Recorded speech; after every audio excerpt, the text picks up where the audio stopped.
Hello viewers, welcome to Suman TV. So ఈ రోజుల్లో చిన్న పెద్ద అనే తేడా లేకుండా ప్రతి ఒక్కరు సఫర్ అవుతున్నారు గ్యాస్ ప్రాబ్లం తోటి. సో అసలు ఈ ఐబిఎస్ గ్యాస్ ప్రాబ్లం అంటే ఏంటి, అది ఎందుకు వస్తుంది, దానికి నివారణ ఏంటి, దాని గురించి డీటెయిల్స్ తెలియజేయడానికి ఈరోజు మనతో పాటు ఉన్నారు హోమియో కేర్ ఇంటర్నేషనల్ హాస్పిటల్ నుంచి డాక్టర్ వినోదిత గారు. Hello doctor. హలో అండి. డాక్టర్ గారు, సో కొంచెం ఏజ్ వచ్చిన తర్వాత నుంచి పిల్లల్లో మనము గ్యాస్ ప్రాబ్లం చూస్తున్నాం, అండ్ పెద్దవాళ్ళకైతే అది కామన్ ప్రాబ్లం అయిపోయింది నా డేస్. సో అసలు ఐబిఎస్ అంటే ఏంటి, దానికి రీజన్స్ ఏంటండి? సో మెయిన్గా ఐబిఎస్ అంటే ఇరిటబుల్ బోవెల్ సిండ్రోమ్. అది మనకి యూజువల్గా బోవెల్స్ అంటే మనం మోషన్స్ ఏవైతే ఉంటాయో అవి ఎఫెక్ట్ అవుతాయి. మెయిన్గా అసలు డిసీజెస్ గురించి మాట్లాడుకునే ముందర అసలు మన నార్మల్ జీర్ణ వ్యవస్థ ఎలా ఉంటుంది అనేది నేను క్లియర్గా చెప్తాను. సో మెయిన్గా మనకి నోరు దగ్గర నుంచి కింద మోషన్ పాస్ చేసే ఏరియా వరకు ఏనస్ అంటాము, అక్కడ వరకు మనకి జీర్ణ వ్యవస్థ అనేది ఉంటుంది. మనకి డైజెషన్ ప్రాసెస్ మనం తిన్న నోటి దగ్గర నుంచే స్టార్ట్ అవుతుంది అనమాట. సో మెయిన్గా ఎందుకు 32 టైమ్స్ కంటే ఎక్కువ చూవ్ చేయమంటారంటే నోటి దగ్గర నుంచే మనకు ఆ జీర్ణ వ్యవస్థ స్టార్ట్ అవుతుంది కాబట్టి అక్కడ ఎంజైమ్స్ రిలీజ్ అయ్యి ఫస్ట్ ఒక 20% నోటి దగ్గర స్టార్ట్ అయ్యి తర్వాత కడుపులోకి వెళ్ళి అక్కడ మనకి ఇంకా మేజర్ ప్రాసెస్ అంతా స్టార్ట్ అవుతుంది. సో మెయిన్గా ఏంటంటే అన్ని ఆర్గన్స్ లైక్ గాల్ బ్లాడర్ కానీ, లివర్ కానీ, ప్యాంక్రియాస్ కానీ ఏదైనా కరెక్ట్గా ఎంజైమ్స్ అన్నీ కరెక్ట్గా ఉండి మనకి నార్మల్గా అయితే మనకి ఎటువంటి ఇబ్బంది అనేది ఉండదు. అదే మనకి ఎటువంటి చిన్న ఇది డిస్టర్బెన్స్ జరిగినా కూడా మనకి ఈ జీర్ణ వ్యవస్థలో మనకి ప్రాబ్లమ్స్ వస్తాయి. మెయిన్గా వచ్చేసి కాన్స్టిపేషన్ అండ్ డయేరియా అనేది మేజర్గా చూస్తాము. అండ్ ఆల్సో దానికంటే ముందర మనము ఫ్రీక్వెంట్గా చూసే ఇష్యూస్ ఏంటంటే గ్యాస్ అండ్ యాసిడిటీ. సో మెయిన్గా గ్యాస్ అంటే ఇప్పుడు నార్మల్గా 2 టైప్స్, బర్పింగ్ అనేది ఒకటి ఉంటుంది, అంటే తేన్పడము, ఆర్ అదర్వైజ్ మనకి ఫ్లాచులెన్సీ అంటే కింద నుంచి గ్యాసెస్ పాస్ అవ్వటము. సో ఈ రెండింటిని కూడా గ్యాసెస్ అని అంటారు. అండ్ దీంతో పాటు అసిడిటీ ప్రాబ్లం ఎక్కువగా రావటం, these are the main common symptoms అనమాట. ఏ గ్యాస్ట్రిక్ ప్రాబ్లం చూసుకున్నా కానీ ఇవి మెయిన్ సిమ్టమ్స్. సో బేసిక్గా ఐబిఎస్లో మెయిన్గా చూసుకున్నట్లయితే సో ఇరిటబుల్ బోవెల్ సిండ్రోమ్ అంటాము. అంటే మామూలుగా కొన్ని ఫుడ్ సబ్స్టెన్సెస్ అనేవి మన బోవెల్స్ అంటే మన ఇంటెస్టైన్స్ని ఇరిటేట్ చేయడం వల్ల మనకి ఫర్దర్గా కాన్స్టిపేషన్ లేదంటే డయేరియా అనే ఇష్యూ ఎక్కువగా వస్తుంది. సో కాన్స్టిపేషన్ అంటే మలబద్ధకం అనమాట. సో మెయిన్గా మోషన్ అనేది ఎవ్రీడే పాస్ అవ్వకపోయినా, లేదంటే నార్మల్గా పాస్ అవ్వకుండా హార్డ్ స్టూల్స్ వచ్చినా కానీ, లేదంటే 2-3 డేస్ కంటే ప్రొలాంగ్ అయ్యి ఆ తర్వాత రావడాన్ని మనం కాన్స్టిపేషన్ అని అంటాము. అది ఇంకొకటి డయేరియా, అంటే మనకి మోషన్ అనేది ఒక రోజులో 3 టైమ్స్ కంటే ఎక్కువ లేదంటే 4 టైమ్స్ కంటే ఎక్కువ రావటాన్ని దాన్ని డయేరియా అని అంటాము. అది లూజ్ మోషన్స్ అన్నా అవ్వచ్చు, నార్మల్ మోషన్స్ అన్నా అవ్వచ్చు. సో దాన్ని అట్లా కన్సిడర్ చేస్తాం. సో ఈ ఐబిఎస్లో మనకి డిఫరెంట్ టైప్స్ ఉంటాయి. ఫస్ట్ థింగ్ వచ్చేసి ఐబిఎస్-సి, దెన్ సెకండ్ థింగ్ వచ్చేసి ఐబిఎస్-డి, అండ్ థర్డ్ థింగ్ వచ్చేసి ఐబిఎస్-ఎం. సో ఐబిఎస్-సిలో ఏంటంటే మెయిన్గా కాన్స్టిపేషన్ చూస్తాం అనమాట. ఈ టైప్ ఉన్న వాళ్ళల్లో మనకేంటంటే కాన్స్టిపేషన్ ఇష్యూ ఎక్కువగా ఉంటుంది. అండ్ ఐబిఎస్-డిలో ఏంటంటే మనకి డయేరియా సిమ్టమ్ ఎక్కువగా ఉంటుంది. అదే కాకుండా మనకి ఐబిఎస్-ఎంలో ఏంటంటే 2 మిక్స్డ్ ఉంటాయి, కాన్స్టిపేషన్ అన్న అవ్వచ్చు లేదంటే డయేరియా అన్న అవ్వచ్చు. ఈ 2 టైప్స్ మనకి ఇందులో చూస్తాం.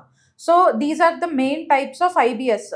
సో మెయిన్గా ఈ ఐబిఎస్ గురించి మాట్లాడుకున్నాక వై ఐబిఎస్ అనేది మాట్లాడుకున్నట్లయితే మెయిన్గా మనకి కాజెస్ చూసుకున్నట్లయితే ఇడియోపతిక్ కాజెస్ అనమాట. అంటే కాజ్ ఏంటి అనేది తెలియదు, బట్ దెన్ కొన్ని రీజన్స్ వల్ల ఇది ట్రిగర్ అవుతుంది.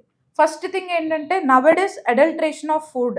ఎవ్రీబడి ఆర్ వర్కింగ్, ప్రతి ఒక్కళ్ళకి టైం ఉండదు. So what they are trying to do is fast food ఎక్కువగా తీసుకోవడం, ఆర్ ప్రిజర్వేటివ్స్ ఉన్న ఎక్కువగా స్టోర్డ్ ఫుడ్, ఈజీగా అవైలబుల్ ఉన్న ఫుడ్ అనేది ఎక్కువగా తీసుకోవడం చేస్తున్నారు. సో దానివల్ల మనకి గట్ బ్యాక్టీరియా అనేది ఎఫెక్ట్ అవ్వడము, దాని ద్వారా మనకి ఇటువంటి ప్రాబ్లమ్స్ రావడం అనేది చూస్తున్నాం. సో మెయిన్గా బర్గర్స్ కానీ, పిజ్జాస్ కానీ, ఆర్ మనకి నూడిల్స్, ఎటువంటి ప్రిజర్వ్డ్ ఫుడ్ ఏదైనా కానీ it is creating disturbance in your gut. దానివల్ల ఇటువంటి ఇష్యూస్ వచ్చే ఛాన్సెస్ ఎక్కువగా ఉన్నాయి. సో ఇది 100% ఇదేనా కాజ్ అనేది ఇంకా we don't know. So idiopathic cause అంటాం దాన్ని. సో మెయిన్గా రీజన్స్ అనేవి ఇంకా తెలియదు. ఓకే. బట్ దెన్ మనకి ఇది ఐబిఎస్ చూసుకున్నట్లయితే మెయిన్గా యూజువల్గా అనీమియా అంటే బ్లడ్ తక్కువ ఉంది అని అంటే బ్లడ్ టెస్ట్ చేస్తే అందులో తెలిసిపోతుంది. Or any other issue, thyroid ఉంది, థైరాయిడ్ మీకు ఎంత ఉంది అనేది టెస్ట్ చేస్తే తెలిసిపోతుంది. కానీ ఐబిఎస్లో ఏంటంటే ఎన్ని టెస్ట్లు చేసినా కానీ అన్ని నార్మల్ ఉంటాయి. సో మెయిన్గా that is one of the investigation symptom అన్నమాట.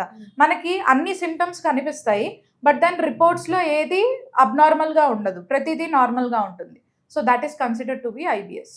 ఓకే. సో మరి దాన్ని ఎలా మేడం తెలుసుకునేదంట? మెయిన్ గా సిమ్టమ్స్ తోటి ఇప్పుడు మీరు చెప్పిన లక్షణాలన్నీ ఉన్నాయంటే నెగ్లెక్ట్ చేయకుండా డాక్టర్ ని కన్సల్ట్ చేయాలంటారు. ఎస్, మెయిన్ గా గ్యాస్ తిన్న వెంటనే గ్యాస్ రావటము, మోషన్ కి వెళ్ళే సెన్సేషన్ వస్తుంది.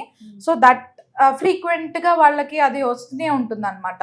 ఎన్ని మెడిసిన్స్ వేసుకున్నా గానీ అది తగ్గదు. ఆ తర్వాత ఎన్ని రిపోర్ట్స్ చేయించినా అన్ని నార్మల్ వస్తే then it is considered to be IBS. ఇప్పుడు కొన్ని పరిస్థితుల వల్ల లైక్ ఇప్పుడు మీరు చెప్పినట్టు వర్కింగ్ అనుకోండి, లేదంటే ఏమన్నా ఫంక్షన్స్ కి అలా వెళ్ళినప్పుడు ఫుడ్ ఇంటేక్ అనేది ఒక్కొక్కసారి డిఫరెంట్వి తీసుకోవాల్సి వస్తుంది, హెవీగా తినాల్సి వస్తుంది.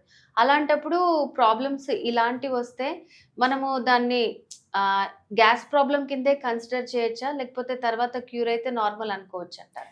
మెయిన్ గా ప్రతి ఒక్కళ్ళకి ఎవ్రీథింగ్ పడదు, అది ఎవ్రీబడి షుడ్ అండర్స్టాండ్. ఏంటంటే ఇప్పుడు నాకు కొన్ని ఫుడ్స్ పడతాయి, అదే మీకు ఆ ఫుడ్ తింటే డైజెషన్ సరిగ్గా ఉండదు. ఫర్ ఎగ్జాంపుల్ నేను ఎంత కారం తిన్నా కానీ నాకేం కాకపోవచ్చు, కానీ అదే మీకు కొంచెం కారం తిన్నా కూడా ప్రాబ్లం రావచ్చు. So everybody's body is different. So ఆ బేసిక్ థింగ్ అండర్స్టాండ్ అయితే మనము ఎటువంటి ఫుడ్ తీసుకోవాలనేది కూడా తొందరగా తెలుసుకోవచ్చు. అండ్ ఆల్సో ప్రతిదీ మనకి ఈజీలీ అవైలబుల్ ఉంది, నేను ఇది తింటే నాకేం కాదు అనే అపోహలో కూడా ఉండద్దు. సో ఏం కాకపోవచ్చు కొన్ని రోజుల వరకు, బట్ దెన్ ఆఫ్టర్వర్డ్స్ మనకి ఫ్యాటీ లివర్ కానీ or anything like gall bladder stones కానీ ఇటువంటి ఇష్యూస్ వచ్చిన తర్వాత ఆబ్వియస్లీ మన జీర్ణ వ్యవస్థ అనేది దెబ్బతింటుంది, అండ్ దానివల్ల మనకి ఇటువంటి ప్రాబ్లమ్స్ వచ్చే ఛాన్సెస్ కూడా ఉంటాయి. సో మెయిన్గా ఏంటంటే ఎటువంటి ఫుడ్ తీసుకుంటున్నాం అనేది కూడా మనకి ఇంపాక్ట్ చేస్తుంది. అదే లాంగ్ టర్మ్లో అంటే ఇప్పుడు కొన్ని ఇయర్స్ నుంచి మీరు ఒక పర్టికులర్ ఫుడ్ డైట్ అనేది ఫాలో అవుతున్నారు, లైక్ ఫర్ ఎగ్జాంపుల్ అన్ని ఆయిల్ ఫుడ్డే ఎక్కువ తీసుకుంటున్నారు ఆర్ ఎనీథింగ్ లైక్ మైదానే ఎక్కువ తీసుకుంటున్నారు. సో మీరు క్రానిక్ గా అంటే చాలా రోజుల నుంచి ఇదే ఫుడ్ కన్సంప్షన్ చేస్తున్నారు అంటే ఆబ్వియస్లీ మీకు దానికి ఇంపాక్ట్ అనేది కనిపిస్తుంది తర్వాత. So what kind of food you have to take అనేది మనము క్లియర్గా చూసుకున్నట్లయితే ప్లేట్లో బ్యాలెన్స్డ్ డైట్ అనేది ఉండాలి. అంటే మీకు మీ హైట్కి మీ వెయిట్కి మీరు ఎంత ప్రోటీన్ తీసుకోవాలి, ఎంత కార్బోహైడ్రేట్స్ తీసుకోవాలి, ఎంత మీకు న్యూట్రిషన్ అనేది బాడీకి వెళ్ళాలి అనేది మీకు క్లియర్గా ఉంటుంది. సో ఈజీగా గూగుల్లో కూడా అవైలబుల్ ఉంటుంది ఈ మధ్య. So you can search me BMI ఎంత ఉందో చూసుకొని దాని తగ్గట్టు మీరు ఎంత న్యూట్రిషన్ అనేది మీకు సఫిషియంట్ అనేది చూసుకొని దాన్ని బట్టి తీసుకుంటే మంచిది. నిజంగా మీరు చెప్పినట్టు చాలా మంది నెగ్లెక్ట్ చేసేసి అది ఫ్యాటీ లివర్ వచ్చిన తర్వాత, లేకపోతే కిడ్నీలో స్టోన్స్, లేకపోతే గాల్ బ్లాడర్లో స్టోన్స్ ఫామ్ అయిన తర్వాత ఓకే మాకు ఈ ప్రాబ్లం ఉంది అని ఇంత సివియర్ అయ్యాక డాక్టర్ని కన్సల్ట్ చేస్తూ ఉంటారు. సో అసలు మనకి ఇలాంటి ప్రాబ్లం ఉంది వెంటనే డాక్టర్ని కన్సల్ట్ చేయాలని ఎప్పుడు రావాలంటారు పేషెంట్? అసలు మెయిన్గా చిన్న చిన్న సిమ్టమ్స్ మనకు కనిపిస్తాయి. సో ఫస్ట్ థింగ్ ఏంటంటే తిన్న వెంటనే మనకి యాసిడ్ రిఫ్లెక్స్ అంటాము, అంటే తిన్న ఫుడ్డే మనకు గొంతులోకి వస్తూ ఉంటుంది. So that is one of the symptom. Second thing వచ్చేసి కడుపు ఉబ్బరంగా ఉండటం. సో ఈ కడుపు ఉబ్బరంగా ఉండటాన్ని ఒకరోజు ఉంటే ఇట్స్ ఓకే. అలా మీకు ఫ్రీక్వెంట్గా అలానే ఉంది అని అంటే ఆబ్వియస్లీ మీరు కన్సల్ట్ అవ్వాల్సిందే. అండ్ దెన్ దాంతో పాటు గ్యాసెస్ అని చెప్పాను ఇందాక. సో బర్పింగ్ అనేది ఎక్కువగా రావటం, అంటే తేన్పులు ఎక్కువగా రావటం, ఆర్ మనకి కింద నుంచి గ్యాసెస్ ఎక్కువగా పోవటం, అండ్ ఆల్సో వాసన రావటాన్ని కూడా అది ఈజీగా కన్సిడర్ చేయకుండా ఒకసారి కన్సల్ట్ అయితే మీకు ఇంటర్నల్గా ఏం ఇష్యూస్ ఉన్నాయనేది క్లియర్గా చెప్పి దానికి తగ్గట్టు ట్రీట్మెంట్ అనేది తీసుకుంటే తొందరగా తగ్గుతుంది. అలా కాకుండా దాన్ని ఇగ్నోర్ చేస్తే ఫర్దర్గా డిఫరెంట్ ఇష్యూస్ వస్తాయి, లైక్ పైల్స్ కానీ, ఫిషర్స్ కానీ, or anything like stomach ulcers కానీ, ఇటువంటి ఇష్యూస్ వచ్చే ఛాన్సెస్ ఉంటాయి. వన్స్ అల్సర్స్ వచ్చాయి అని అంటే ఇంటర్నల్గా హీల్ అవ్వటం కష్టం, బికాస్ బయట ఏదన్నా వూండ్ వచ్చింది అంటే ఏదైనా దెబ్బ తగిలింది అంటే చాలా కేర్ తీసుకుంటాం, బికాస్ ఇట్ ఈస్ విజిబుల్. మనకి ఇంటర్నల్ గా ఏదన్నా జరిగింది, అల్సర్ అంటే వూండ్ ఇన్సైడ్ అన్నమాట, అదే దెబ్బ ఇన్సైడ్. సో మనం ఏది తిన్నా ఏది తాగినా దాన్ని ఊరూరికే ట్రిగర్ చేస్తూ ఉంటుంది. సో హీలింగ్ ప్రాసెస్ కొంచెం లేట్గా అవుతుంది లోపల ఉంటే. అది రాకుండా ఉండటానికే తొందరగా మీకు ఈ సిమ్టమ్స్ నేను ఇందాక ఏదైతే చెప్పానో అవి ఉన్నప్పుడే కన్సల్ట్ అయితే తొందరగా రికవర్ అయ్యే ఛాన్సెస్ ఉంటాయి. ఓకే మేడం, మరి హోమియోకేర్ ఇంటర్నేషనల్లో ఈ ఐబిఎస్ ప్రాబ్లమ్ కి ఎట్లాంటి సొల్యూషన్ ఉంది? సో మెయిన్గా చూసుకున్నట్లయితే ఐబిఎస్లో మనకి one of the main reason కూడా స్ట్రెస్ ఫ్యాక్టర్ కూడా ఉంటుంది. సో మెయిన్గా ఫర్ ఎగ్జాంపుల్ తీసుకున్నట్లయితే చిన్నపిల్లల్లో ఎగ్జామ్ ఫియర్ ఉన్నప్పుడు వాళ్ళకి మోషన్స్ ఎక్కువ అవుతాయి. That is one thing. And ఇంకొకటి ఏదైనా స్టేజ్కి వెళ్లే ముందర స్టేజ్ పర్ఫార్మెన్స్ చేసే దానికంటే ముందు కూడా చాలా మందికి ఫియర్ వల్ల మోషన్స్ ఎక్కువ వస్తాయి. సో ఇలాంటివి కూడా మనము ఐబిఎస్ కిందకి కన్సిడర్ చేస్తాం. Because mind and gut are related అన్నమాట. మీరు ఎలా ఆలోచిస్తారో మీ గట్టు కూడా అంత ఇదిగా పనిచేస్తూ ఉంటుంది. సో ఎంత స్లగ్గిష్గా ఉంటే అంత కాన్స్టిపేషన్ ఉంటుంది. సో ఇలా మనకి రిలేట్ ఉంటుంది కాబట్టి మీరు కొంచెం పీస్ఫుల్గా ఉండి అండ్ ఆల్సో తీసుకునే డైట్ సరిగ్గా తీసుకుంటే సెట్ అవుతుంది. అండ్ హోమియోలో ఎలాంటి చికిత్స మీకు అవైలబుల్గా ఉంటుంది అని అంటే equally mental health and physical హెల్త్ని ఈక్వల్గా మనం బ్యాలెన్స్ చేసి దాంతోపాటు మీకు ఇచ్చే మెడిసిన్ కాన్స్టిట్యూషనల్ మెడిసిన్ కాబట్టి మీకు అడ్వాన్స్డ్ హోమియోకేర్ ఫార్ములాస్ ఉంటాయి మనకి. సో దాని ద్వారా మీకు ఇంటర్నల్గా జీన్ దగ్గర నుంచి చేంజెస్ అవుతాయి.